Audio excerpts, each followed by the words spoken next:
Mesdames, Messieurs, bonsoir. Bienvenue à Maki Hebdo, le magazine de la rédaction de Télésud. Désormais, tous les samedis, 20h, on se retrouve autour des thèmes saillants de l'actualité, notamment africaine, celle qui s'est dégagée tout au long de la semaine. Avec moi, avec nous tous, on a des invités triés sur le volet, il faut le dire, ce soir. J'ai la chance, l'honneur et l'avantage d'être entouré par des pointures de la réflexion africaine, du journalisme ou des expertises. Je vous les présente tout de suite. J'ai l'honneur de recevoir Madame Marie-Roger Billois. Bonsoir. Bonsoir. On ne vous présente plus sur la formule consacrée. Vous êtes fondatrice du magazine Africa International, entre autres, que tout le monde connaît, et puis de beaucoup d'autres choses.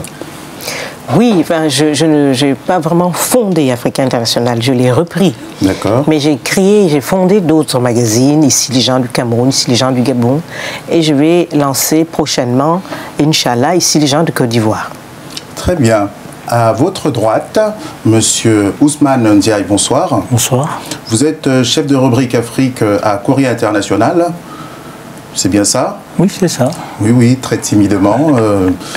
Quand on vous regarde, on se dit comment vous avez fait. Si jeune. Je suis jeune. Vous ne connaissez pas mon âge. Oh, vous savez, je suis entouré de personnes vénérables comme Monsieur Saliou Sissavané qui est juste en face de moi. Bonsoir, consultant, Bois-Landry Consulting. Voilà, enchanté. Merci. Ben, je vous en prie. Invité à nouveau. Et puis Monsieur Patrice Passy, qui est avec nous de plus en plus maintenant ici pour nous apporter sa sagacité. Très appréciée du public d'ailleurs. On a des retours excellents. Je vous remercie. Ben, je vous en prie. Donc c'est avec ce parterre d'invités que nous allons commenter, analyser, disséquer l'actualité. 3 informations qui ressortent cette semaine. Évidemment, le Sénégal, où une présidentielle s'est jouée à l'honneur de l'Afrique. Le Sénégal nous a rendu notre dignité. On parlera du Sénégal, Macky Sall. Quels sont les écueils qui se dressent devant lui maintenant? Former un gouvernement, les législatives au mois de juin. Ensuite, on aura un deuxième sujet. C'est le Mali qui nous inquiète cette fois-ci. Et puis pour finir, dans l'actualité d'il y a quelques jours seulement, un mandat d'arrêt international lancé contre Théodorine Obiangema nous amènera à parler de l'affaire dite des biens mal acquis. On va questionner la légitimité de l'action judiciaire française. Pour commencer, on retourne au Sénégal avec ce reportage qui nous montre le dernier conseil des ministres du président Wade. C'est toujours séquence nostalgie et puis ça nous met dans l'ambiance.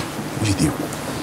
Une ambiance pleine d'émotions a marqué ce jeudi le dernier conseil des ministres du régime sortant au Sénégal. Presque tous les ministres et ou ministres conseillers étaient présents aux côtés d'un président, Abdoulaye Wade, abattu, qui a évité les micros des journalistes. À l'issue de ce conseil, le gouvernement du Premier ministre Souleymane Ndéné Ndiaye a démissionné. Une occasion pour rendre hommage au président Wade. Nous avons eu l'occasion, à travers ce conseil, de rendre hommage à ce grand patriote, à ce grand Sénégalais, qui a beaucoup donné au Sénégal, 26 ans dans l'opposition et pendant 12 ans donc au pouvoir, qui vraiment a montré encore aux Sénégalais, à la communauté internationale, qui avait des doutes par rapport à son patriotisme, son engagement, son sens de la démocratie. Et aujourd'hui, je pense en fait qu'il a administré les preuves à toute la communauté, aux Sénégalais, à la communauté internationale, qui reste et restera toujours dans l'histoire un grand patriote, un grand démocrate. Aujourd'hui, tous se disent prêts à jouer pleinement leur rôle de nouveaux opposants. Nous sommes dans l'opposition. Nous allons creuser notre sillon, renforcer, et massifier et implanter notre parti. Maintenant, bien sûr, nous sommes ouverts à tous ceux qui sont dans l'opposition, en particulier au Parti démocratique sénégalais, qui sera avec nous dans l'opposition. Nous définirons les nouvelles formules, les nouveaux principes, les nouveaux paradigmes. Mon dernier mot, c'est en tant que républicain de souhaiter bonne chance au nouveau président élu, mais aussi bonne chance à son gouvernement, parce que pour nous, ce qui importe, c'est surtout le Sénégal. Et comme les Sénégalais l'ont choisi, nous ne pouvons que prier pour qu'ils réussissent. Cette démission survient 4 jours après que Macky Sall a été élu président de la République du Sénégal, à l'issue du second tour d'un scrutin qu'il a remporté avec plus de 65% des suffrages.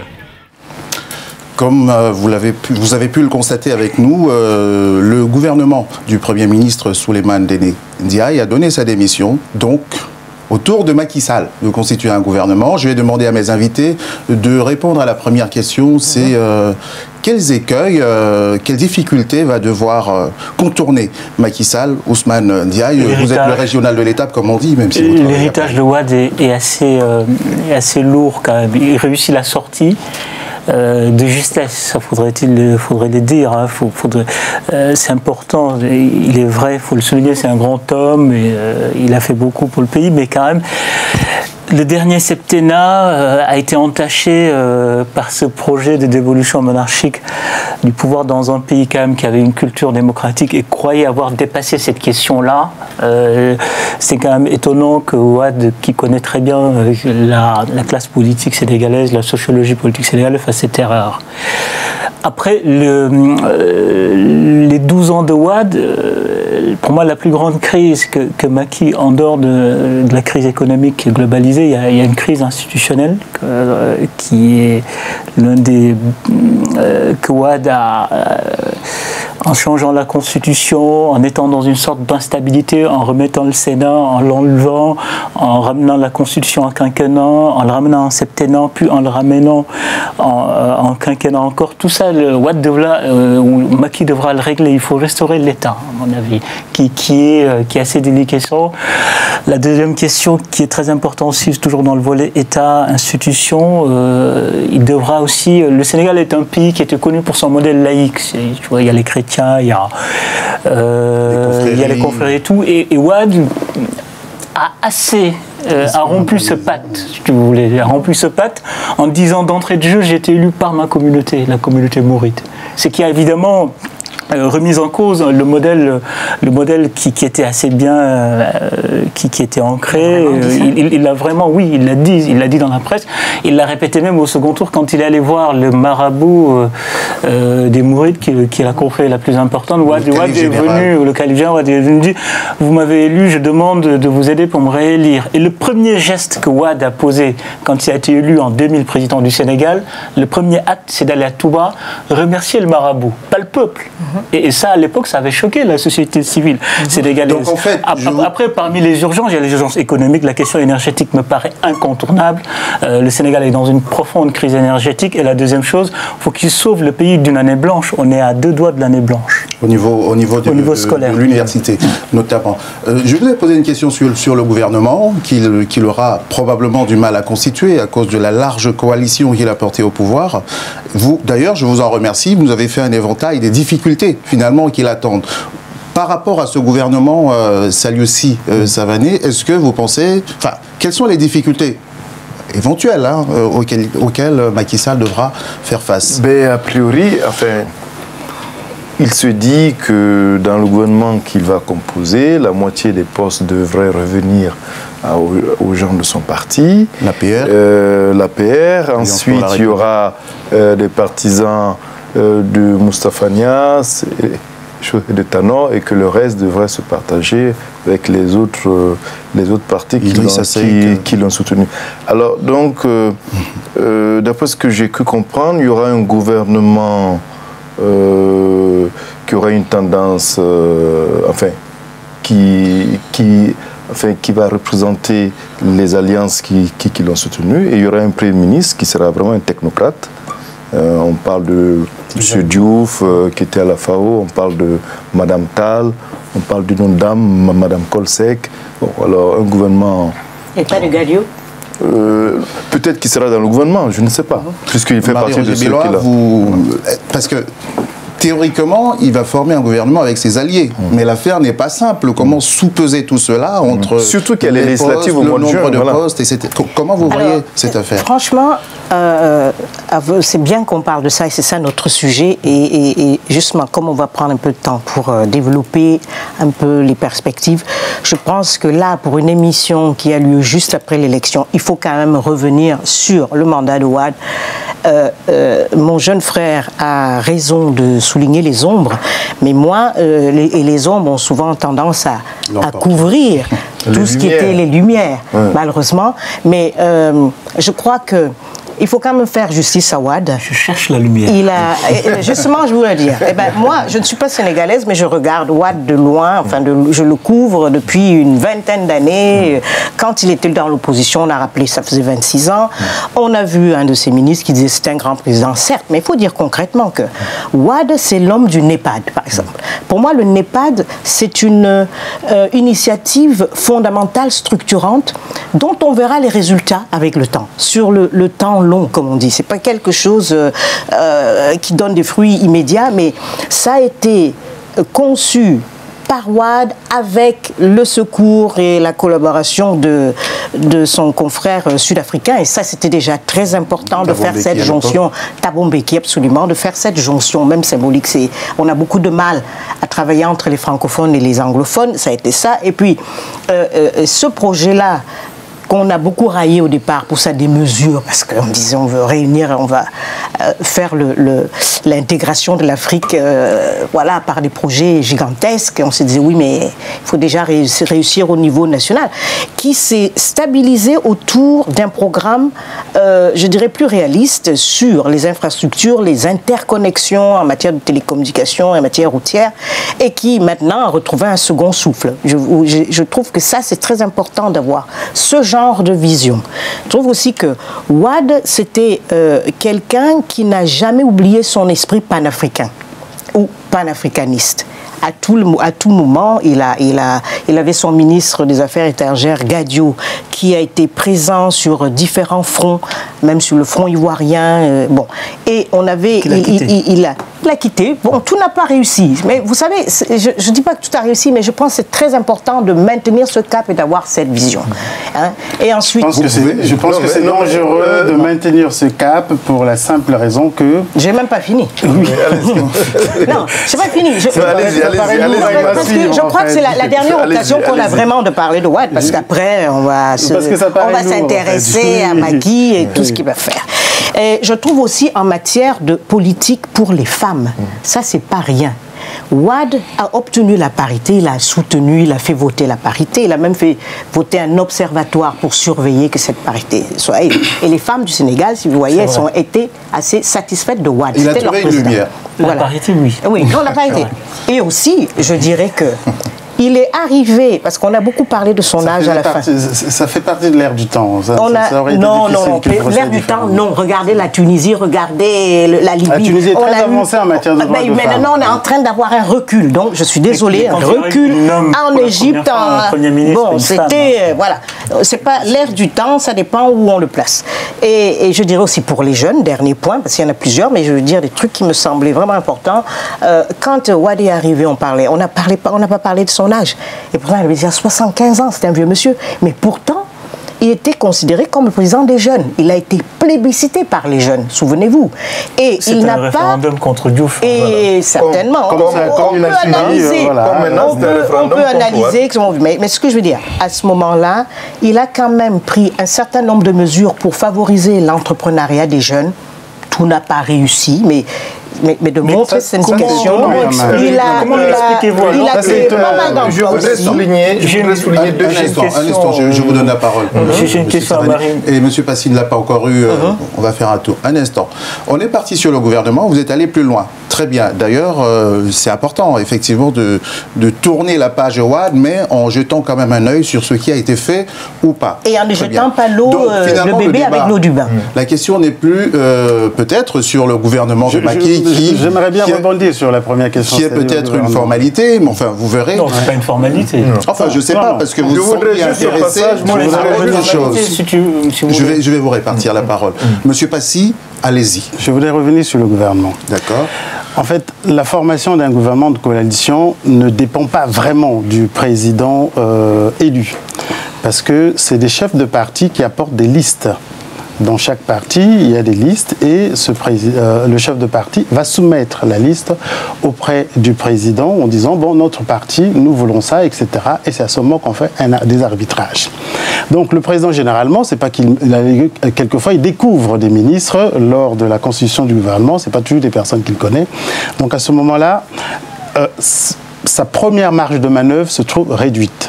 Parce que s'il souhaite avoir des technocrates, il risque d'avoir des politiciens. Parce que pour l'instant, les chefs de parti ne vont pas se précipiter à être dans son gouvernement, étant donné qu'il y a les législatives au mois de juin et que les gens souhaitent et attendent la reconfiguration qui va naître de cette échéance politique. Deuxièmement, donc on va voir la mise en lumière, comment on parle de lumière, la mise en lumière des lieutenants en fait. Et ça veut dire quoi? Ça veut dire que les batailles sont à venir, parce que les... Un gouvernement provisoire en quelque sorte, jusqu'aux législatives, et puis on va voir les rapports de force réels. C'est à l'issue des rapports de force que ça va se jouer. Bon, ce qui m'inquiète dans ce genre de situation, c'est que dans un gouvernement de coalition, il est difficile de mener à bout le programme pour lequel on a été voté, parce que les... peut-être pas les compromis, non, les arbitrages politiques vont faire qu'on va privilégier la stabilité et non l'efficacité de l'action gouvernementale. Il y a enfin la difficulté principale, c'est l'impatience. L'impatience des acteurs politiques qui ont accompagné Wade à sa victoire, et surtout l'impatience des fameux jeunes qui des Sénégalais, la demande sociale. Des Sénégalais qui formulent leur demande sociale à travers tout ce qu'on a déjà évoqué. Et je pense qu'à ce jour, Macky Sall ne dispose pas encore du budget, des moyens et même la perspective économique. On va aller plus loin encore. Peut-être reviendrez-vous sur la question. Moi, j'ai juste 2 chiffres. Oui. Il faut que les gens sachent, ce que Madame parlait tout à l'heure, que quand M. Abdou Diouf quittait le pouvoir, en 2000, le budget de la présidence était à 4 milliards de francs CFA. On finit avec M. Abdoulaye Wade. Le budget était excédentaire quand il arrive au pouvoir. Non. Alors, M. Abdoulaye Wade finit avec un budget de la présidence à 90 milliards de francs CFA. Voilà. Excédentaire. Bon. Non, je parle du budget de la présidence. Ah oui, d'accord. Le budget de la présidence. C'est-à-dire, on passe un budget multiplié par dépenses par plus de 20. Bon, deuxième chiffre. Enfin, les chiffres ne stagnent pas. Entre 150 à 200 000 Dakarois sont malnutris. Au bout de la chose, après 12 ans de sopi. Ça, c'est une critique du wadisme. 49%. Ça, c'est une critique du wadisme. Mais l'espérance de vie a augmenté, par exemple. Ça, c'est des chiffres. Mais oui, excusez-moi, un instant. C'est une critique du wadisme que vous faites là, qui a été sanctionnée à l'issue de l'élection. Je pense, dans le Sénégal. Les chiffres, parfois, c'est bien. Ça passe très vite, je vous assure, ça passe très vite. On me donne le timing dans l'oreille, ça passe très vite. Moi, la question est de savoir comment cette classe politique sénégalaise peut se reconfigurer. On a fait une alliance pour la présidentielle. Évidemment, elles ne seront pas les mêmes pour les législatives à venir. Donc, on voit au PS, Tanor Dieng est menacé par rapport à son poste de secrétaire général. Et puis, Wade, son PDS... Est-ce qu'il sera tête de liste, comme on l'a laissé entendre? Quel est l'avenir du PDS, le parti d'Abdoulaye Wade? Quels sont les partis qui sont susceptibles de suivre Macky Sall dans une grande alliance, Ousmane Diaye? D'ores et déjà, il y a Moustapha Niasse et Tanor Dieng, paradoxalement, qui se détestent, ont annoncé, et c'est paradoxal parce qu'ils ont annoncé leur volonté de faire liste commune avec Macky Sall, ce qui est très important. Mais si vous voulez, sur la question du gouvernement, ça me paraît important et c'est très important dans la recomposition politique. Pour moi, le clivage fondamental, il me semble que ce n'est pas le clivage technocrate politique, parce que forcément, le gouvernement, il est politique et il va vers un gouvernement très politique, quelle que soit la carrure ou la stature du Premier ministre. Moi, ça me semble secondaire. Le cœur de la problématique, c'est le poids de chaque entité. Surtout, il y a une grosse inconnue, parce que pour la première fois dans l'histoire politique du Sénégal, voire même dans l'histoire politique africaine, que sur une élection, on ait une coalition qui est aussi large, c'est-à-dire non seulement l'opposition se coalise contre Wade, les dissidents se coalisent contre Wade, mais la société civile se coalise contre Wade. Et la question clé qui reste l'inconnue, autant il peut négocier avec les partis politiques, chacun vit avec sa liste. Or la société civile est assez éclatée, ils n'ont pas envie d'aller aux affaires, ils veulent garder un rôle de vigie, ils sont assez hésitants, on y va ou on n'y va pas. Cette question, il va falloir le résoudre et il a il a déjà promis, hein, c'est une promesse électorale, d'avoir un gouvernement avec pas plus de 25 membres. Et les alliances autour de Macky, c'est plus de 100 organisations. Est-ce qu'il y a un risque, je vous pose la question à vous tous, est-ce qu'il y a un risque de cohabitation? Est-ce qu'on peut rêver comme ça que l'Assemblée soit paralysée dans cet attelage, genre 4e République en France? Si on se réfère à 2000, avec le phénomène de nomadisme politique, sachant que Macky Sall est un ancien du PDS, M. Wade court le risque que beaucoup de gens quittent la maison et aillent de l'autre côté. Non, c'est pas un risque énorme. C'est pas un risque, je pense que c'est un fait qui va se produire dans ce sens que suite à chaque échec, bon, forcément, il y a des défections, il y a des cadres qui vont, comme on dit, à la soupe, selon leur intérêt ou leur taux d'insatisfaction. Au Sénégal, ils appellent ça la transhumance. Voilà, la transhumance politique. Le nomadisme politique, la transhumance. J'aime bien nomadisme. Je vais laisser sur ce sujet. Mais je veux revenir sur ce qu'il disait, parce qu'il a soulevé un point qui me paraît important. Vous devrez aller vite, parce que je vais revenir sur un point qui me paraît important, parce qu'il dit que le gouvernement soit politique ou technocrate, c'est un fait mineur. Non, c'est un fait majeur, parce que le règlement des problèmes sénégalais dépend justement de la capacité du gouvernement. Et l'état de grâce dont il va... Ce qui est mineur, c'est le clivage technocrate-politique. Il n'est pas mineur, parce que... Il n'y a pas un technocrate pur et dur, moi j'y crois pas. Non, on ne va pas aller au bout d'une telle question. Si vous le voulez, mais ce sont je nos pense que c'est contraintes habituelles. Je voulais donner la parole à Marie-Roger Bellois pour conclure sur ce sujet. Comment vous voyez la recomposition politique sénégalaise qui s'annonce? Mais disons que c'est basé déjà sur une alliance très large. On a rappelé que tous les partis, toute la classe, toute la société civile s'est ralliée à Macky Sall et ça a été quand même une victoire écrasante. Il faut le reconnaître, 65%, c'est énorme. Bon, donc ça veut dire que ses débuts seront assez faciles. Il n'aura pas à se battre pour avoir une majorité. Elle va se constituer naturellement. Bon, son propre parti, on ne sait pas ce qu'il va aller, mais il va être rapidement renfloué par une bonne partie de la classe politique. Il y aura des purs et durs qui garderont le Parti socialiste, parce que lui, c'est les deux forces réelles du pays. Mais il va drainer beaucoup du PDS, parce que je crois quand même savoir que le PDS était quand même globalement en dissidence, même ceux qui ne le disaient pas. Et bon, on a déjà vu les phénomènes de transhumance démarrer. Donc, il va démarrer, il n'aura pas beaucoup de problèmes pour avoir une majorité. Et je pense qu'au début, ou même au début, je ne sais pas, première, deuxième année, il aura une majorité stable à l'Assemblée et pour soutenir un peu sa politique. Donc, il démarre dans des conditions où il ne pourra pas dire « j'ai rien pu faire » parce que, comme on voit Barack Obama, je suis bloqué, je ne peux rien faire, c'est la vérité. Mais là, lui, il n'aura pas ça, je pense, dès le départ. Très bien. On va parler de notre pays où, en ce moment, on ne parle pas coalition, gouvernement, alliance, élection. C'est un pays qui a mal à sa démocratie, c'est le Mali, je pense que vous l'avez compris. On va regarder ce reportage qui nous parle de la CEDEAO, qui est cette instance qui essaye de faire quelque chose. Regardons le reportage de la rédaction. La CEDEAO au chevet du Mali. Les présidents de l'Afrique de l'Ouest se sont réunis ce mardi en urgence, quelques jours seulement après le coup d'État qui a fait vaciller la démocratie malienne à 5 semaines de l'élection présidentielle. Pour les chefs d'État, le coup de force va à l'encontre des dispositions de la communauté économique et de développement des États de l'Afrique de l'Ouest et de l'Union africaine. Si la condamnation est unanime, l'heure est désormais à une recherche de solutions pour sortir le Mali de la crise. La conférence a décidé de l'envoi au Mali, dans un délai de 48 heures, d'une délégation de haut niveau, pour permettre un retour rapide à l'ordre constitutionnel. La délégation comprendra 7 chefs d'État, dont Alassane Ouattara, président en exercice de la CEDEAO, et Yahi Boni, président en exercice de l'Union africaine. La conférence a nommé Blaise Compaoré, président du Burkina Faso, médiateur dans la crise malienne. Sa mission, permettre le dialogue entre les différentes parties. Également dans le collimateur des membres de la CEDEAO, les mouvements indépendantistes et rebelles dans le Nord. Ils sont à l'origine de la mutinerie des soldats maliens.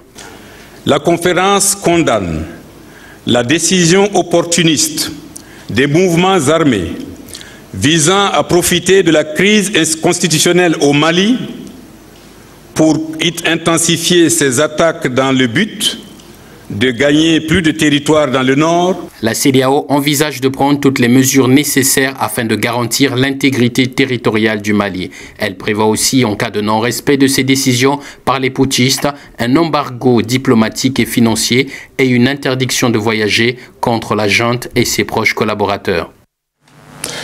CEDEAO, Mali, junte militaire au pouvoir, pour combien de temps? En tout cas, toute l'Afrique espère que ce soit une parenthèse malheureuse pour ce pays cher. Saliou Sissavané, vous qui connaissez bien les pays de la région et notamment les institutions, la CEDEAO dispose-t-elle de moyens de pression réels sur cette junte-là pour que, voilà, pour qu'on revienne à un état entre guillemets normal? Théoriquement, oui, elle dispose des moyens, mais je pense que si elle n'a pas le soutien matériel de la communauté internationale... C'est qui la communauté internationale? La communauté internationale, c'est un vieux débat. La communauté internationale, la communauté internationale, c'est les États-Unis et l'Europe occidentale. Voilà. Voilà. Donc, si la communauté internationale, si les Occidentaux n'apportent pas leur soutien matériel et logistique à la CEDEAO, qui menace même d'envoyer une force sur place, la CEDEAO ne pourra rien faire. Non, je ne suis pas d'accord. La CEDEAO est maintenant en mesure... La CEDEAO s'est fixé une mission qui, à mon avis, à sa mesure. Quand il dit « menace d'envoyer une force », ça aurait été faisable, on a vu, sur la crise ivoirienne, mais il y avait des répercussions internes. Genre, quelles sont les troupes, quelle est la composition des troupes, il y aura des interférences et des problèmes. Mais la CEDEAO est tout à fait en mesure d'avoir une force de coercition.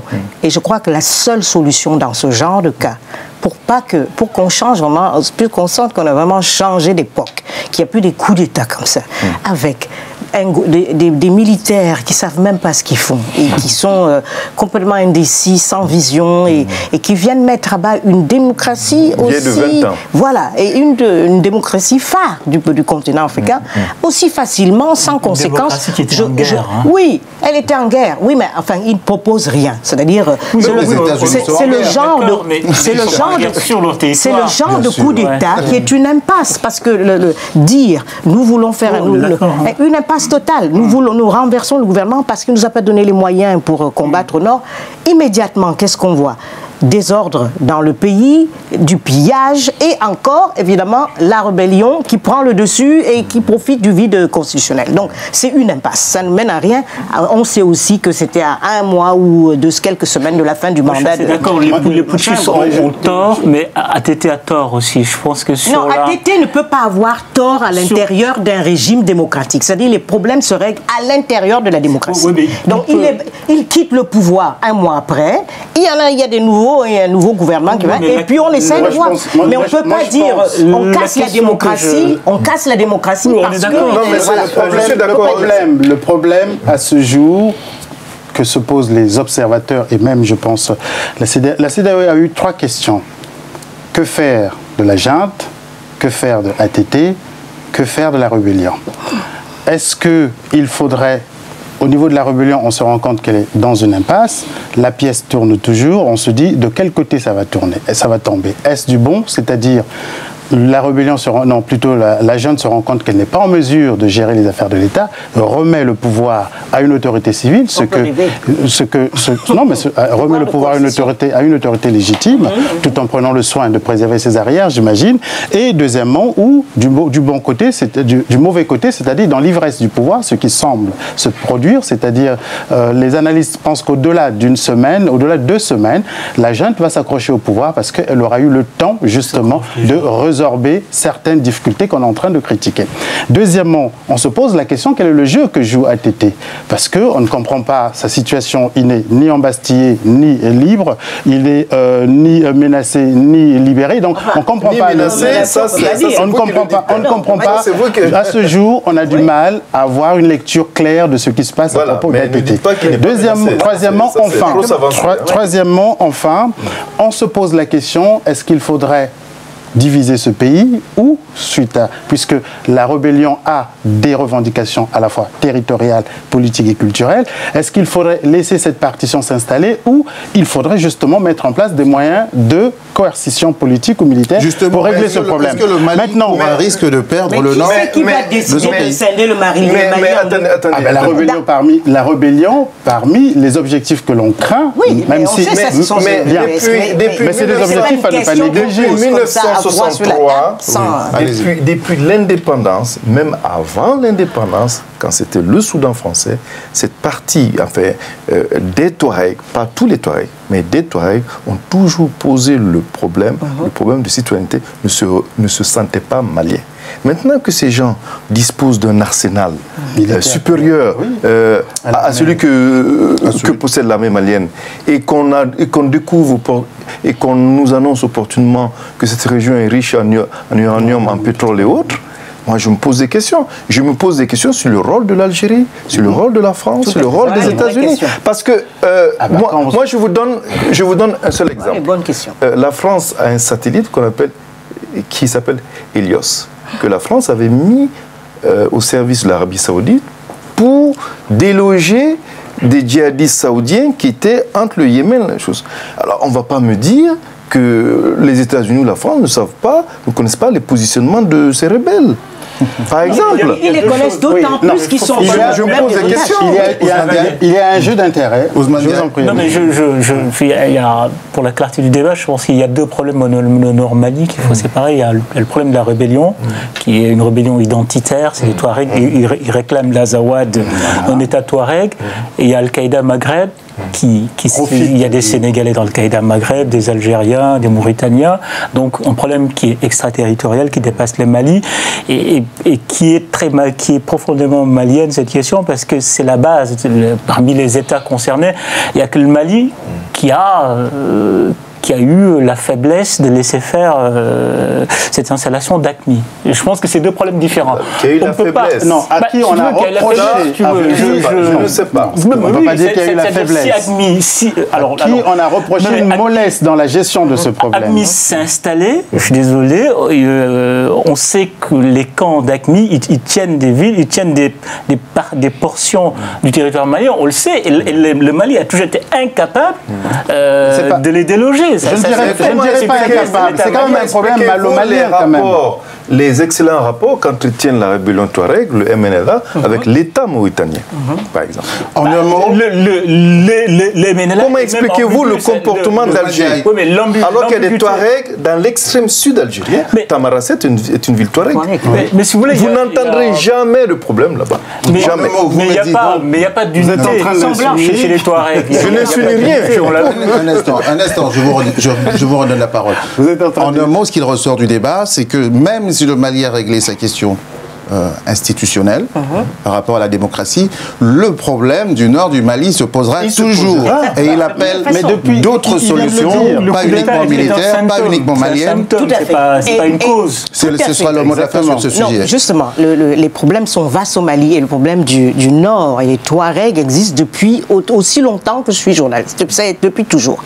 Donc ce n'est pas en faisant un coup d'État et en laissant penser que ça peut être justifié parce qu'il y a des problèmes au nord et ça, qu'on va régler le problème. Il ne faut jamais sortir du cadre démocratique. C'est-à-dire qu'on peut régler tous les problèmes à l'intérieur et ne pas donner l'impression que quand on a l'impression qu'il y a une urgence ou bien qu'un problème s'est développé et s'est accentué, on a le droit de faire un coup d'État. C'est justement là la situation, c'est qu'on a la faiblesse. Ne permettent pas ce genre de raisonnement. La faiblesse institutionnelle aujourd'hui a permis aux rebelles maintenant de gagner du terrain. Voilà. Qu'ils n'auraient pas gagné. C'était prévu. Non, c'est pas prévu. Non, mais enfin, maintenant, après coup, on peut dire si. Mais le fait est que tant que c'était là, il allait tomber. Ben voilà. Écoute, le fait c'est qu'on n'avait pas vu tomber. Non, mais il faut d'abord savoir. Il faut savoir que le président Konaré, l'ancien président Konaré, il faut savoir que l'ancien président Konaré, qui est si peu bavard, dont le silence est assourdissant aujourd'hui, avait signé un pacte national et avait changé la structure de l'armée malienne. il faut savoir que dans l'armée malienne, notamment les forces basées au nord, il y a beaucoup de Touaregs d'anciens rebelles. Exactement. Et on s'est rendu compte que pas mal d'entre eux, officiers de l'armée malienne, ont changé de camp. Et le colonel Gamou, qui dirige la contre-offensive étatique, est un Touareg. Voilà, donc le problème des Touaregs avec la complexité du problème qui est à la fois malo-malien et extra-territorial. Et au sein des Touaregs, il y a une scission dans le mouvement Touareg, à mon avis, qui me paraît fondamentale. C'est Ali, qui est quand même un leader historique, un chef de guerre des premières rébellions des années 90, qui a viré salafiste et qui fait la jonction entre ATMI et la rébellion Touareg que le MNLA ne faisait pas au départ. Au mois de janvier, quand le MNLA a été fondé, il disait, nous, on veut une république Touareg laïque et on va combattre ATMI. Il ne faut pas oublier qu'il y a eu, depuis quelques années, il y a eu des brassages, des alliances endogamiques entre des gens d'AQMI et des tribus Touareg. Voilà, c'est complexe, je dirais juste un mot, que c'est pas parce qu'il y a des problèmes en Casamance, par exemple, qu'il faut faire un coup d'État à Dakar. Voilà, on est d'accord. Vous avez fait le tour de la question, il me semble. Je pense que le public, pour une fois, sur un sujet très très complexe, a commencé à comprendre les tenants et les aboutissants de cette crise malienne, qui n'est pas que malienne. Comme le sujet dont nous allons parler maintenant, nous ne disposons pas d'éléments vidéo pour l'illustrer. Nous avons deux photos. Une photo que nous allons voir à l'instant, c'est celle de monsieur Théodorine Obiang-Nguema, le fils du président équato-guinéen, qui fait l'objet de mandat d'arrêt international de la part de deux juges français, parisiens précisément, et puis une photo juste pour remettre les choses dans le contexte, celle de maître William Bourdon, qui est l'un des avocats de Sherpa et qui constitue ce groupe d'ONG, d'associations qui se sont portées partie civile dans ce dossier des biens mal acquis. La question qu'on a voulu poser ici, on a entendu sur d'autres débats, partout, mettre en cause des gens, des personnes, des biens, des pays. Ce n'est pas notre débat ici. Notre question est de savoir simplement en termes de souveraineté, et puis une question juridique, quelle est la légitimité de l'action de la justice française qui s'attaque à des autorités d'autres pays. Je vais commencer par vous. C'est une question qui semble vous intéresser particulièrement. Oui, on a affaire à quelque chose d'assez insolite. Parce que, et c'est ce qui explique le silence assourdissant, comme il dirait, des Africains, des autorités africaines diverses et variées sur la question. Même au sein de la société française, on n'en parle pas vraiment. C'est qu'on a affaire d'un côté, à une exposition, si je peux dire, d'un luxe qui peut choquer, puisque nous avons tous vu les voitures, le mobilier, etc., l'hôtel particulier Avenue Hoche avec disons, une décoration du mobilier absolument fantastique, et où nous savons tous que, vu la situation de nos pays, une telle ostentation est de mauvais aloi, pour dire le moins. Et évidemment, et donc on est très mal à l'aise pour défendre quoi que ce soit lorsqu'il s'agit de dénoncer ces excès, n'est-ce pas, cette spoliation. On est tous très mal à l'aise d'apparaître comme étant dans le camp de ceux qui estiment que c'est normal qu'on se comporte comme ça. Donc c'est ça le problème à la base. Mais en même temps, on n'a absolument aucune sympathie pour ceux qui ont lancé cette croisade contre certains chefs d'État qui sont strictement et exclusivement africains. Est-ce que le monde n'est pas fort, croisade? Exactement. C'est exactement ça. Parce que nous avons... J'ai bien me positionné, je n'ai pas dit que je soutiens, je n'ai pas dit que c'est bien. Bon, mais ce qu'on observe, et je peux vous dire juste une chose, c'est que un de mes confrères a interviewé l'un des avocats de Sherpa en lui disant, mais pourquoi les Africains, on parle des Saoudiens, il y a beaucoup de pays et de gens qui ont des biens en France dont on ne sait pas trop s'ils les ont payés avec leur salaire, etc. Il dit non, mais pour l'Afrique, c'était un peu plus facile à faire. Vous vous rendez compte? Donc ça, c'est quelque chose d'un peu choquant de dire... Est-ce que c'est pas un peu vrai? Non. Qu'est-ce qui est vrai? C'est plus facile. Oui, c'est certainement. Et si c'est ça la motivation. Oui, mais c'est une réponse qui est cynique. Voilà. Si c'est ça la motivation. Voilà. Attendez, il y a un certain nombre de questions. Il y a une organisation qui s'appelle Transparence Internationale, Transparence France, qui ne s'occupe pas des problèmes de transparence en France. On se demande pourquoi il ne s'occupe pas. Non, on n'a aucune idée. Il a été prouvé dans l'actionnariat ou parmi les contributeurs de Sherpa et autres qui avaient de l'argent anglo-saxon. Et on s'étonne que des oligarques russes, notamment, qui sont plus à la limite de pratiques mafieuses, qui essaiment sur la Côte d'Azur, on n'en parle jamais. C'est quand même incroyable. Moi, je pense que ce problème... Ça ne justifie pas les détournements, hein, mais oui, justement. Quand même, il faut qu'on se pose des questions. Tout en prenant les précautions oratoires de ma grande sœur, je pense que le problème met en lumière une crise. Et comme je dis souvent à mes étudiants en communication politique, une crise en politique est une opportunité. Ça devait être une opportunité pour les gouvernements des pays cités de mettre sur pied des commissions de biens mal acquis devant porter plainte en Europe pour vous savez que le recel est une infraction. Donc, si ces biens sont dans ces pays, pour recel justement des biens du patrimoine des pays africains, on pourrait porter plainte. Il s'agit donc, profitant de cette crise, au gouvernement de réagir non pas en étant dans le mensonge, le déni ou simplement une réponse juridique, de veiller quand même à l'image, parce qu'en premier, c'est l'image des pays qui est visée. L'image de ces pays qui doivent améliorer leur communication de telle manière qu'ils soient capables de répondre, comme elle vient de le dire, avec des faits et surtout avec une démonstration juridique qui l'accompagne, que si vous portez plainte pour ces produits, pour ça, alors dans ce cas, il faudrait élargir justement le champ de telle manière que tous les pays ou tous les gouvernements ou toutes les personnes publiques qui ont des biens en France soient sur le même pied d'égalité, comme on aime bien parler d'égalité en France. Pour moi, la question de la légitimité n'est pas seulement une question de souveraineté. On ne peut pas lier... Forcément, nous sommes dans un domaine juridique. Nous sommes dans un domaine juridique, c'est des pays souverains. Et nous sommes dans un pays de droit. J'ai dit pas seulement. Soyez précis dans ce cas. On ne peut pas réduire la question de la légitimité d'une action juridique, pas seulement avec la question de la souveraineté. Mais pas seulement, ça ne veut rien dire. Soyez précis dans votre... Oui, mais si vous laissez parler. Je vous en prie. Parce que Obiang Nguema, les richesses qu'il a acquises, c'est ici qu'il les a acquises. Okay. Et moi, acquises ici. Non, mais le bâtiment, il les a investis ici. Donc, en fait, l'État français peut, et c'est normal, qu'il ait un droit de regard. Sauf que c'est pas l'État français. Oui, mais non, mais c'est des parties. Oui, mais l'association, il a porté plainte. Il a porté plainte. C'est pas l'association qui demande. J'aimerais bien voir mais on ne peut pas contester à l'association la légitimité de porter plainte. Maintenant, non, quelle légitimité elle a de porter plainte. Une organisation. Est-ce qu'elle a été spoliée par... Oui, mais c'est pas parce qu'on a, c'est pas parce qu'on n'a pas été victime qu'on peut, on peut porter plainte. Mais pourquoi c'est valable pour les bailleurs? Écoutons, il y a plusieurs problèmes.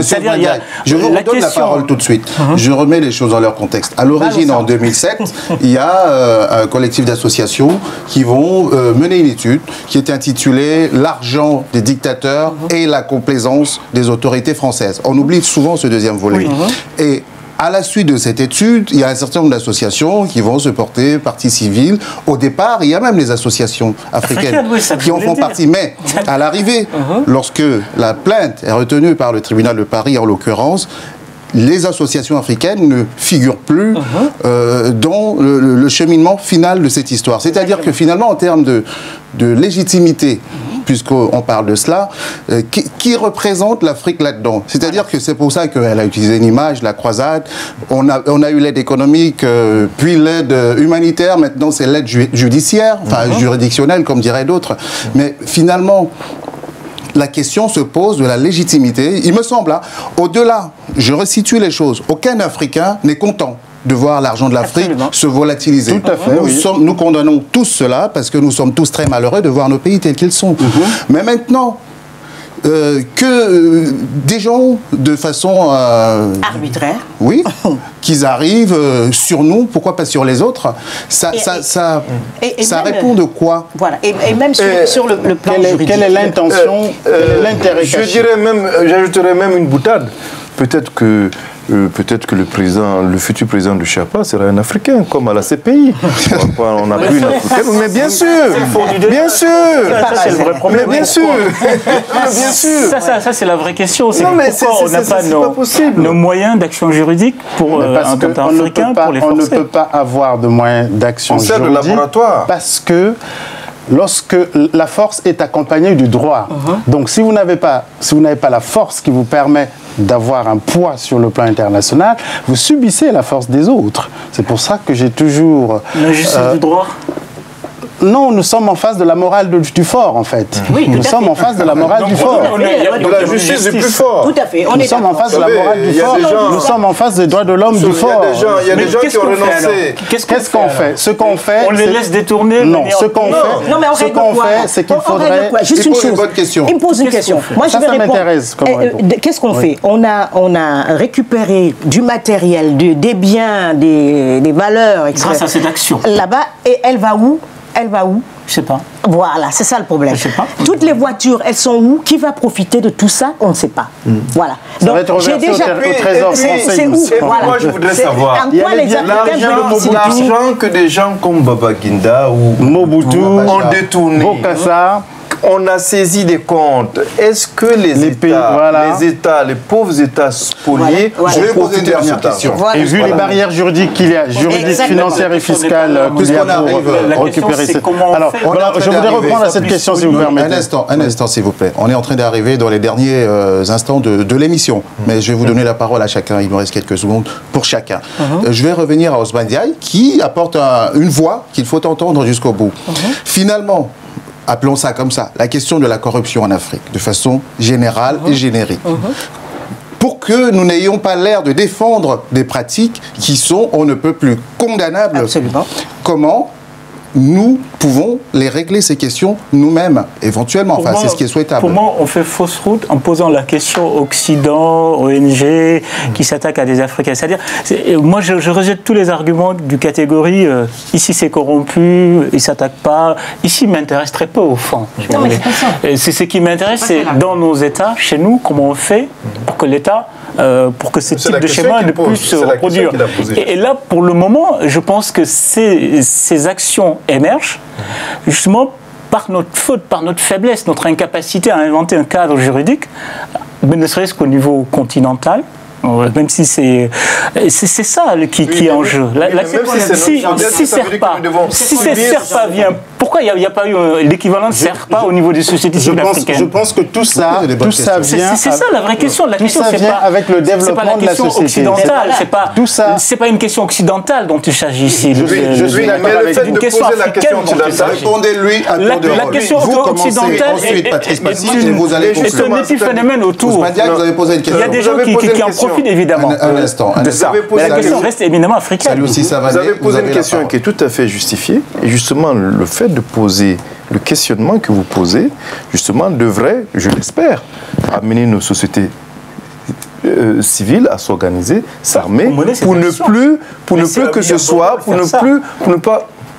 soit de tierces personnes qui aient le monopole du justicialisme en Afrique. Exactement. Voilà. Ce qui m'inquiète, c'est notre faiblesse. Ouais. C'est pas la mais ça n'empêche que vous comprenez au moins que ça nous heurte quelque part. Et nous devons en parler. Moi, ce qui me heurte plus, c'est que c'est le piège des biens du continent. Ça me heurte plus que l'action de William Bourdon. Mais quand vous avez une compagnie pétrolière, quand vous avez une compagnie pétrolière, si vous permettez, quand vous avez une compagnie pétrolière qui exploite votre pétrole et vous reverse dans votre trésor 13% de ce qui a été prélevé sur votre territoire, est-ce que vous pensez qu'avec 13%, vous pouvez faire la recherche-développement, l'éducation, l'enseignement, la défense nationale, le développement économique?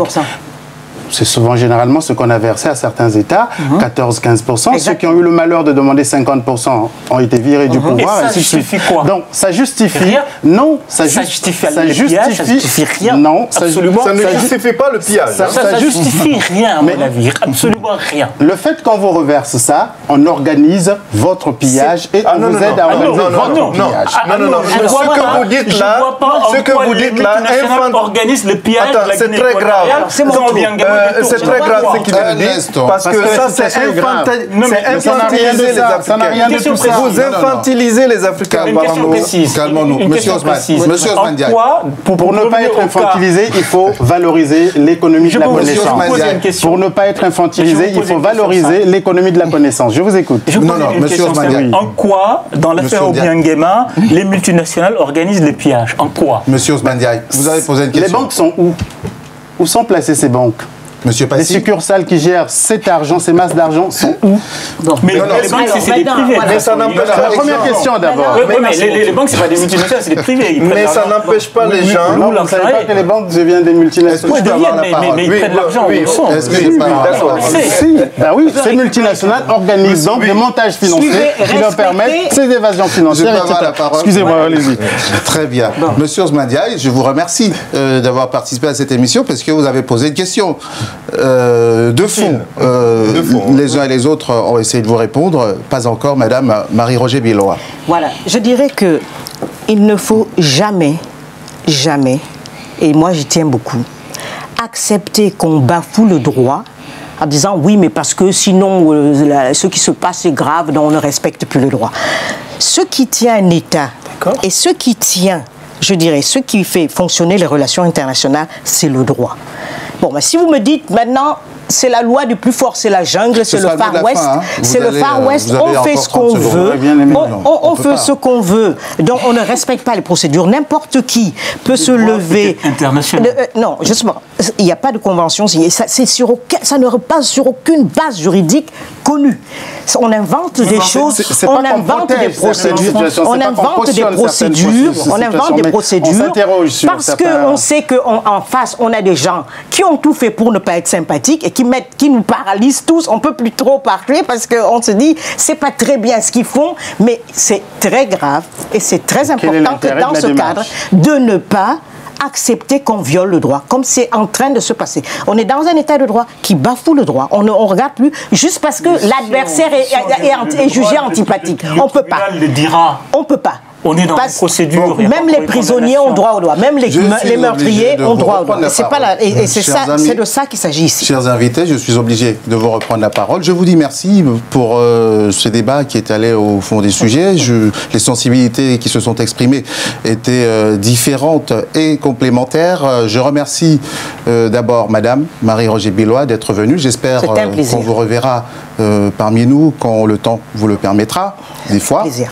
Très bien, Monsieur Ousmane Diaye, vous êtes le bienvenu également, l'aiguillon de ce plateau. Quand vous avez du temps, la porte est ouverte. Avec plaisir, merci. Monsieur Saliou, si Savané, le flegme même, bon, c'est chez vous ici, vous le savez. Très bien, Monsieur Passy, un peu de véhémence ce soir, qu'est-ce qui vous énervait tant? Je déteste la loi du plus fort. Ben, très bien. L'émission est terminée pour ce soir. C'était Maki Hebdo. Rendez-vous samedi prochain, 20h, sur Télé Sud. Bonsoir.